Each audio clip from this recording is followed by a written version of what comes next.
ह्या वर्षी असं समजलं की ह्या वर्षी 4 महाराष्ट्र केसरी स्पर्धा महाराष्ट्रामध्ये होणार आहेत. खरं तर गेली 60 वर्षाची परंपरा आहे की दरवर्षी एक महाराष्ट्र केसरी महाराष्ट्रामध्ये पार पडते. ह्या वर्षी जर 4 महाराष्ट्र केसरी होणार असतील तर त्यात अनेक अडचणी आहेत. या खरोखर एक महाराष्ट्र केसरी म्हणजे एक महत्त्व आहे या पदाला, ते कुठेतरी कमी करण्याचं काम चालू आहे का?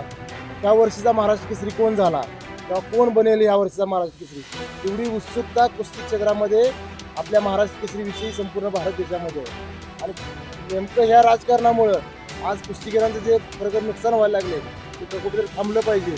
मग 2025च्या महाराष्ट्र केसरी 4 आज 26मध्ये होणार आणि त्या 26च्या 4 महाराष्ट्र केसरी त्या नोव्हेंबर-डिसेंबरमध्ये परत होणार.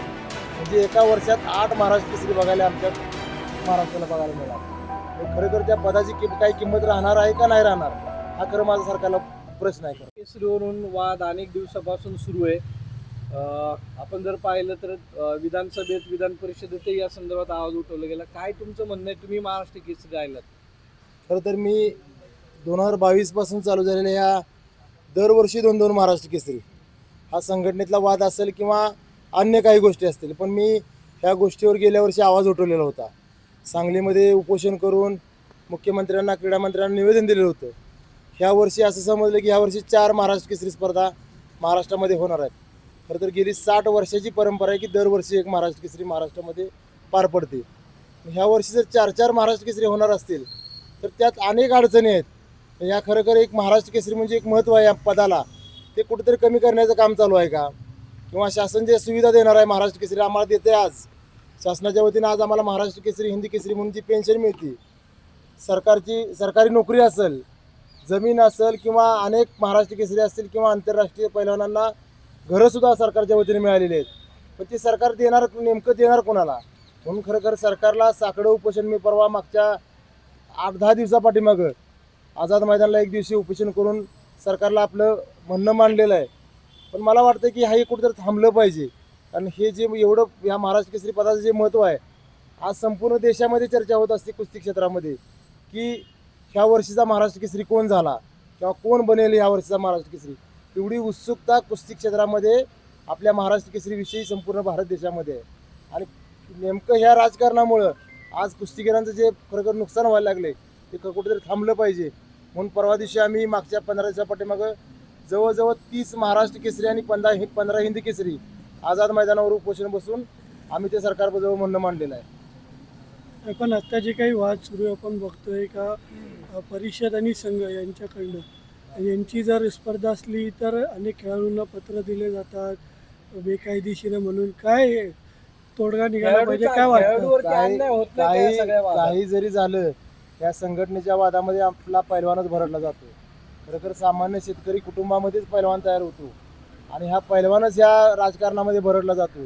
ह्या संघटनेकडे खेळला तर दुसऱ्या संघटनेत खेळून दिलं जाणार नाही, अशी धमकी दिली जाते, अशी पत्र दिली जातात. आणि त्यामुळे कुठेही काही जरी झालं तरी आज कुठलं सर्टिफिकेट ग्राह्य धरायचं हे सरकारला पण समजणं झालं की कुठला अधिकृत महाराष्ट्र केसरी, कुठला अनधिकृत महाराष्ट्र केसरी. त्यामुळे खरोखर या सगळ्या गोष्टीमध्ये पैलवान भरडला जातोय, पैलवानांचं खूप नुकसान होतंय खूप मोठं. आज 22 पासून जर बघितलं तर मला नाही वाटत की 22 पासून पुढे झालेल्या पैलवानांना पेन्शन सुरू झाली असेल. किंवा आता आपण आज काल झालेल्या महाराष्ट्र केसरीची खंत आपण ऐकली आहे सर्वांनी की सरकारी नोकरी त्याला सामील करून घेतलं नाही, समावेश करून घेतलेला नाही. किंवा आज जमीन असेल, सरकारकडून घरं दिली जातात आंतरराष्ट्रीय पैलवानांना, ते ह्या 2-4 वर्षात ते सर्टिफिकेटच ग्राह्य धरत नाहीत. त्यामुळे नेमकं लक्षात येणं झालं पैलवानांना कुठं खेळायचं आणि कुठं थांबायचं. नाही, आपण जर ही सगळं एक खेळात राजकारण सुरू झाल्यापासून अनेक पैलवानांचं नुकसान होतंय, हे सगळं माहीत असतानाही परत तेच का घडतंय? मग आवाज का नाही उठवत? मी एकट्याला माझ्या जेवढी ताकद आहे जवळजवळ 30 महाराष्ट्र केसरी, 15 हिंदी केसरी घेऊन परवा आझाद मैदानाला साकडं उपोषण घातलं. मागच्या वर्षी मुख्यमंत्री महोदयांना मी स्वतः पत्र नेऊन दिले की हे कुठेतरी थांबवा आपण, कारण सरकारचा ह्यात हस्तक्षेप करून हे थांबवणं काम आहे. कारण सरकार आज आम्हाला पेन्शन देते, सरकार सुविधा आम्हाला देते, त्यामुळे हे कुठेतरी थांबलं पाहिजे. पण आज आता आम्हाला नवीनच बातमी कळली की आता ही महाराष्ट्र केसरी झाली, आज काल झाली, पुढच्या महिन्यात एक महाराष्ट्र केसरी होणार आहे, 2 पुढच्या महिन्यात महाराष्ट्र केसरी होणार आहेत म्हणून समजलं. त्यानंतर त्या पुढच्या महिन्यात एक महाराष्ट्र केसरी होणार आहे. पण खरोखर आज मी आज सर्व कुस्ती शौकीनांना एक महत्त्वाची गोष्ट सांगतो. आज 2026 साल चालू आहे. ही जी आज महाराष्ट्र केसरी काल जी झाली किंवा अजून त्या 3 होणार आहेत, ह्या 2025च्या महाराष्ट्र केसरी झाल्या. 25 सालामध्ये निवडणुकाचा काळ असल्यामुळे तिथं 2025च्या साली महाराष्ट्र केसरी स्पर्धा पार पडल्या नाहीत. मग 2025च्या महाराष्ट्र केसरी 4 आज 26मध्ये होणार आणि ज्या 26च्या 4 महाराष्ट्र केसरी आहेत त्या नोव्हेंबर डिसेंबरमध्ये परत होणार.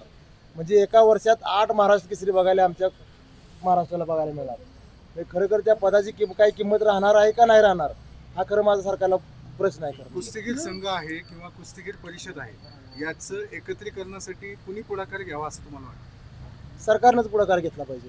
आणि खरोखर हे जर नाही मिटलं आज एक पहिलवान म्हणून मला असं वाटतंय काल जी स्पर्धा झाली जर सरकार म्हणत असेल ही ग्राह्य धरा किंवा अधिकृत म्हणा तर हीच ग्राह्य धरा पण ही एकच करा. उद्या भविष्यात कुस्तीगीर परिषदेची होणार आहे तिला ग्राह्य धरा, तिला एकाच स्पर्धेला फक्त महाराष्ट्र केसरी नाव देता आलं पाहिजे असा कुठला तरी शासन निर्णय काढावा. किंवा ज्या पद्धतीनं महाराष्ट्र भूषण पुरस्कार जो शासनाच्या वतीनं दिला जातो तसंच महाराष्ट्र केसरी स्पर्धा ही शासनाच्या वतीनं भरवली जावी म्हणजे कुठेतरी ह्यावर तोडगा निघेल आणि ही खरोखर होणारं पहिलवानचं नुकसान थांबेल आमचं. तुमचं पुढचं तुम्ही आंदोलन केलं, निवेदन दिलं, मात्र तरी त्यावेळेस मी कराडमधून ह्या आंदोलनाची सुरुवात केलेली होती. खाशाबा जाधव जे आपल्या ऑलिम्पिक कुस्तीमध्ये ऑलिम्पिक पदक विजेते पहिले त्यांच्या समाधी स्मारकाजवळ जवळजवळ 70 गदा आमच्या चांदीच्या गदा नेऊन ठेवलेल्या होत्या की जर सरकारनं जे लवकरात लवकर यावर निर्णय जर नाही काढला तर ह्या सगळं महाराष्ट्र केसरी व हिंदी केसरी ह्या गदा आमच्या सरकार जमा करतील. कारण ह्या गदेचा मान राखणं हे सरकारचं काम आहे. आणि खरोखर हे जर आता जर पुढच्या महिन्यात जर 3 महाराष्ट्र केसरी झाल्या तर आम्ही खरोखर ते पाऊल उचलणार आहोत आणि सरकार आमच्या ज्या एवढ्या कष्टानं मेहनतीनं ज्या मिळालेल्या चांदीच्या गदा आहेत त्या आम्ही परत सरकारला मागं करणार आहोत. ठीक आहे.